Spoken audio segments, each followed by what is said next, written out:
अजीज दोस्तों, जो लोग काला जादू करते या करवाते हैं उन लोगों के लिए चांद ग्रहण से बड़ी नेमत नहीं है, क्योंकि जादूगर इस रात एक खास नीयत के साथ एक खास सितारे और ग्रहण की इबादत करता है और उसका मानना है कि इस खास इबादत के साथ उस ग्रहण की ताकत इसमें आ जाएगी।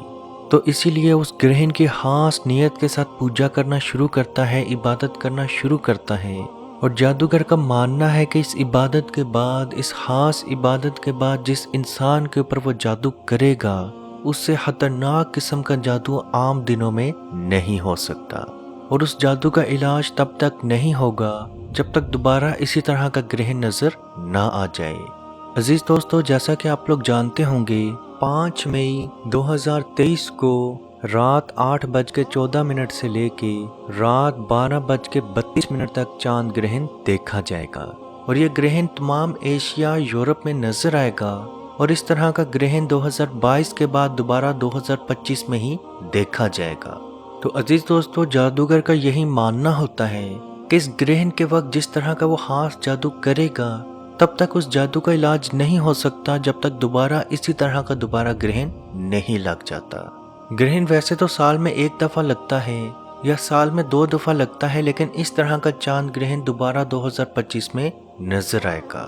जादूगर एक स्पेसिफिक टाइम तक चांद ग्रहण लगने का इंतजार करता है, और जब ग्रहण लगना शुरू हो जाए तो जादूगर अपनी इबादत, अपनी पूजा करना शुरू कर देता है और चंद ऐसी हरकतें करता है जिससे शैतान उससे खुश होता है, और जिन्नात के ग्रोह के किसी सरदार को ये हुक्म देता है कि अपने कबीले में से 1 या 2 जिन्नात को इसका मातहत कर दिया जाए। और ये जिन्नात सिर्फ उसके मातहत सिर्फ उस चांद ग्रहण के वक्त तक ही रहते हैं। वो ग्रहण 2 घंटे का हो, 1 घंटे का हो, तब तक जादूगर जिन्नात को जो भी हुक्म देगा, जैसा भी हुक्म देगा, वो जिन्नात उसके मातहत होंगे। और अजीज दोस्तों, जादूगरों का मानना है और कहना है कि उस पल, उस वक्त जितना खतरनाक जादू किसी इंसान पे किया जाता है वो पल भर के अंदर अंदर उसकी जान भी ले सकता है। इसीलिए जादूगर ये खास जादू अपने दुश्मनों के लिए बचा के रखता है। यानी आम दिनों पे जिस इंसान के ऊपर जादू नहीं चल रहा, या उनकी पर्सनल दुश्मनी किसी के साथ मौजूद है, या किसी को मारने के लिए बहुत ज्यादा पैसा मिल चुका है, तो ये खास जादू ऐसे दिनों के लिए बचा के रखा जाता है। लेकिन अफसोस की बात है, जादूगर इस चीज से नावाकिफ हैं कि इस दुनिया में जितनी परेशानियां, मुश्किलात, टेंशन मौजूद हैं, जितनी बीमारियां मौजूद हैं या आने वाले वक्तों में मौजूद होंगी, उन तमाम का इलाज कुरान पाक में अल्लाह पाक ने पहले ही दे दिया है। बेशक कुरान पाक में भी अल्लाह पाक ने इरशाद फरमाया है कि बेशक कुरान ईमान वालों के लिए शिफा है। तो अजीज दोस्तों, चांद ग्रहण के वक्त एक आपने खास अमल करना है। ये अमल आप करके देखें, इंशाल्लाह बाहुक्म खुदा अगला जो मर्जी कर ले आप पे जादू का वार नहीं होगा। उसके अलावा अगर आपके जिस्म में कुछ जादू की वजह से, खतरनाक जादू की वजह से कोई अलामात मौजूद हैं, जैसे जिस्म पे आपके जख्म के निशान बनते हैं, जैसे किसी ने आपको नेल मारे या जिस्म पे जख्म बनते हैं, या आपको हार्मोन्स का इशू है, या आपको बहुत ज़्यादा वसवसे आते हैं, खतरनाक किस्म के बहुत ज़्यादा वसवसे आते हैं, आवाज़ें सुनाई देती हैं, डरावनी अजीब सी आवाज़ें, चीज़ें नज़र आती हैं, या रोशनी कमरे में अचानक से ऑन करें तो ऐसा लगता है कि कोई आपको देख के मुस्कुरा रहा है, हंस रहा है, या आपको अचानक से कुछ चीज़ें दिखाई देती हैं, दोबारा गौर करें तो वहाँ पे कोई चीज़ नहीं होती, बिस्तर पे सोने के लिए जाएं तो ऐसा लगता है कि बिस्तर हिल रहा है, या ऐसा मालूम होता है कि जल्जला आ रहा है, जबकि और किसी को भी ऐसी चीज़ महसूस नहीं होती। तो अजीज दोस्तों, आप ये अमल करके देखें, इंशाल्लाह बाहुक्म खुदा आपका तमाम मसला मुकम्मल तौर पे ख़त्म ज़रूर होगा। याद रखें, शिफा देने वाली ज़ात सिर्फ और सिर्फ अल्लाह पाक की है। इस अमल को करते हुए अपने दिमाग में इस चीज़ को बिल्कुल साफ रखें कि इस अमल के बाद अल्लाह पाक मुझे शिफा ज़रूर देगा। यह अमल आपने चांद ग्रहण के वक्त करना है, यानी कि आप 5 मई 8:32 से लेके रात 12:32 तक ये अमल कर सकते हैं। याद रखें, ये अमल रात 8:14 से लेके 12:32 तक कर सकते हैं। ये टाइम पाकिस्तानी स्टैंडर्ड टाइम के मुताबिक बताया गया है। आप इसको अपने मुल्क के लिहाज से चेंज कर सकते हैं। अमल कुछ यूँ है कि आपने टाइम के मुताबिक सबसे पहले नमाज खसूफ अदा करनी है, यानी कि वो नमाज जो आप सल्लल्लाहु अलैहि वसल्लम चांद ग्रहण के वक्त पढ़ते थे, जिसका अमल, जिसका तरीका हम आगे वीडियो में बता देंगे। نماز خسوف ادا کرنے کے بعد آپ نے اسی جائے نماز پہ بیٹھے رہنا ہے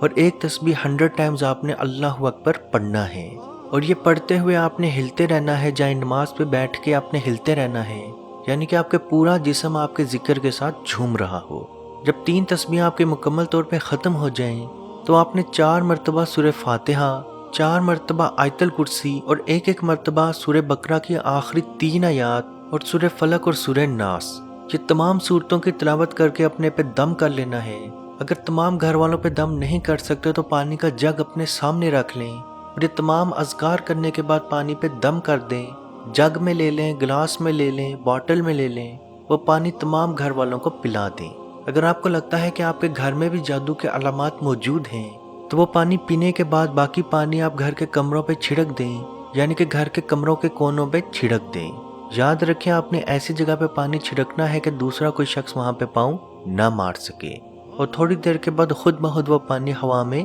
غائب ہو جائے۔ عزیز دوستو، جیسا کہ ہم نے سورج گرہن کے وقت بھی آپ کو بتایا تھا کہ حضرت مغیرہ بن شعبہ رضی اللہ تعالی عنہ سے مروی ہے کہ جب حضرت ابراہیم رضی اللہ تعالی عنہ فرزند مصطفیٰ صلی اللہ علیہ وآلہ وسلم کا انتقال ہوا تو لوگوں نے گرہن لگتے دیکھا، تو لوگوں نے یہ کہا کہ ابراہیم کی موت کی وجہ سے آسمان بھی غمگین ہے، اسی لیے گرہن لگ گیا۔ اما عائشہ رضی اللہ تعالی عنہا سے مروی ہے کہ نبی پاک صلی اللہ علیہ وآلہ وسلم گرہن کے وقت اس حد تک پریشانی کے عالم میں کھڑے تھے کہ یوں محسوس ہو رہا تھا کہ قیامت آنے والی ہے۔ نبی پاک صلی اللہ علیہ وآلہ وسلم نے صحابہ کو اپنے ساتھ لیا اور مسجد میں جا کے دو لمبے رکوع کے ساتھ ایک نماز ادا کی، اور جب نماز سے فارغ ہوئے تو لوگوں سے مخاطب ہو کے فرمایا، اے لوگو، یاد رکھو سورج اور چاند اللہ کی نعمتوں میں سے نعمتیں ہیں، اور اللہ جب چاہتا ہے ان پہ اپنا نور یعنی روشنی عطا کرتا ہے، اور جب چاہے گا ان سے اپنا نور روشنی واپس لے لے گا۔ یاد رکھو گرہن کسی کے مرنے یا زندہ ہونے کی وجہ سے نہیں لگتا، یہ اللہ کا عذاب ہے، اور جب تم گرہن لگتے دیکھو تو استغفار شروع کرو اور نماز کی طرف لپک جاؤ۔ عزیز دوستو، چاند گرہن کے وقت آپ صلی اللہ علیہ وآلہ وسلم جو نماز ادا کرتے تھے اس نماز کو نماز خسوف کہتے ہیں۔ جس نماز کا طریقہ آپ اس کی نیت سے ہی سمجھ جائیں گے، میں نیت کرتا ہوں، میں نیت کرتی ہوں 2 رکعت نفل نماز خسوف کی، واسطے اللہ پاک کے منہ میرا طرف قبلہ شریف، اللہ اکبر۔ خسوف سے مراد چاند گرہن ہے، اور نماز خسوف وہ نماز ہے جو چاند گرہن کے وقت پڑھی جاتی ہے۔ عزیز دوستو، اس ویڈیو کو جہاں تک ہو سکے ضرور شیئر کریں، کیونکہ آپ کی وجہ سے اگر کسی کی کوئی پریشانی، کوئی مصیبت، کوئی بیماری دور ہوگی تو اس کا ثواب بھی آپ کو ضرور ملے گا۔ اللہ پاک سے دعا ہے کہ ہم سب کو اپنے حفظ و ایمان میں رکھے اور کشمیر کے بھائیوں پہ خصوصی رحم عطا فرمائے اور ان کو آزادی کی نعمت عطا فرمائے، آمین۔ اللہ حافظ۔ اعوذ باللہ من الشیطان الرجیم، بسم اللہ الرحمن الرحیم، للہ ما فی السماوات وما فی الارض وَإِن تُبْدُوا مَا فِي أَنفُسِكُمْ أَوْ تُخْفُوهُ يُحَاسِبْكُم بِهِ اللَّهُ فَيَغْفِرُ لِمَن يَشَاءُ وَيُعَذِّبُ مَن يَشَاءُ وَاللَّهُ عَلَى كُلِّ شَيْءٍ قَدِيرٌ۔ آمن الرسول بما أنزل إليه من ربه والمؤمنون كل آمن بالله وملائكته وكتبه ورسله لا نفرق بين أحد من رسله وقالوا سمعنا وأطعنا غفرانك ربنا وإليك المصير۔ لا يكلف الله نفسا إلا وسعها، لها ما كسبت وعليها ما اكتسبت، ربنا لا تؤاخذنا إن نسينا أو أخطأنا، ربنا ولا تحمل علينا إصرا كما حملته على الذين من قبلنا،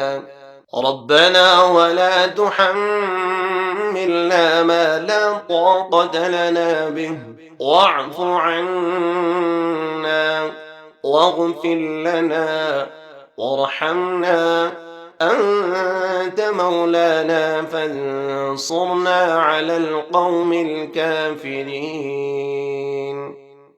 مت پوچھئے کہ کیا ہے سرکار کی گلی میں، مت پوچھئے کہ کیا ہے